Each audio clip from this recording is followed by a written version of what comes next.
Le coup de colère d'une lycéenne de 17 ans. En faisant ses propres recherches, la jeune Alexane a découvert que Victor Hugo, qu'on tient souvent pour un grand homme, avait lui aussi ses petits penchants racistes. Alexane a été choquée et elle veut que les professeurs de français enseignent aussi à l'école les travers de ce poète. Et pour ça, elle lance une pétition. Dominique Leroux, Patrick Châteaunegat. Afin que les professeurs de français apprennent que Victor Hugo était aussi raciste. La tapageuse de la toile, auteur de la pétition qui fait le buzz depuis quelques jours, c'est Alexane Ozzy-Lafontaine. En dénonçant ouvertement les pensées obscures de Victor Hugo sur l'Afrique et les nègres, l'adolescente affiche clairement sa conscience. Elle revendique son identité culturelle en rejetant toute forme de mépris envers ses aïeux, victimes de l'esclavage.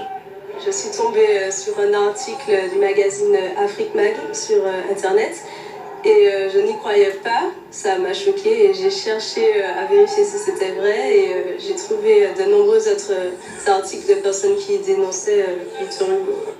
Victor Hugo est sa cible principale, mais à travers ses recherches, la jeune Alexane découvre toute une période où les propos racistes font rage chez les auteurs les plus populaires. Non, je ne pense pas qu'il faudrait supprimer Victor Hugo des manuels scolaires, mais je pense qu'il faudrait que les professeurs enseignent un peu plus les courants de pensée de Victor Hugo ou encore des philosophes des Lumières, parce qu'ils étaient très nombreux à penser comme cela. D'ailleurs, beaucoup de gens m'ont dit que s'il fallait supprimer Victor Hugo des manuels, il faudrait supprimer Voltaire, Guy de Maupassant et bien d'autres encore.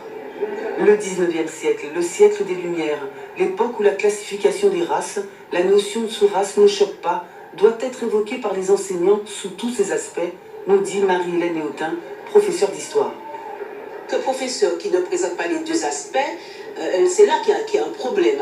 Bon, il est possible aussi avec Internet pour que le jeune le découvre par ses propres recherches, mais à ce moment-là, il questionne son professeur pour avoir des compléments d'informations et même pour susciter un débat au sein de la classe.